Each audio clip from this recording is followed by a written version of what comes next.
Torture সেলে নির্যাতন, চাঁদাবাজি ও লুটপাটের অভিযোগে আলোচিত ফাহিমকে গ্রেপ্তারের দাবি সামাজিক যোগাযোগ মাধ্যমে ভাইরাল হওয়া ভিডিওকে কেন্দ্র করে চাঞ্চল্য সৃষ্টি হয়েছে।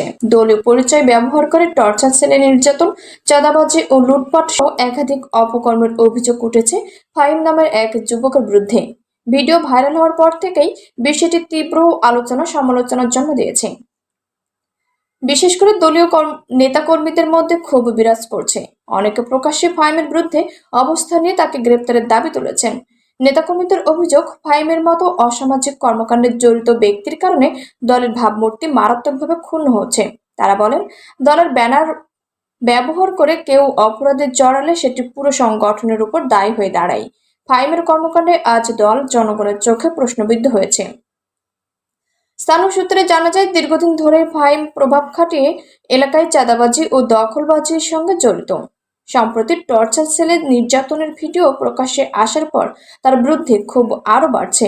আইন শৃঙ্খলা বাহিনীর সংশ্লিষ্ট কর্মকর্তারা জানান, অভিযোগগুলো খতিয়ে দেখা হচ্ছে, প্রমাণ মিললে আইনের আওতায় আনা হবে। এই ঘটনায় স্থানীয় সাধারণ মানুষও দ্রুত ব্যবস্থা নেওয়ার দাবি জানিয়েছেন।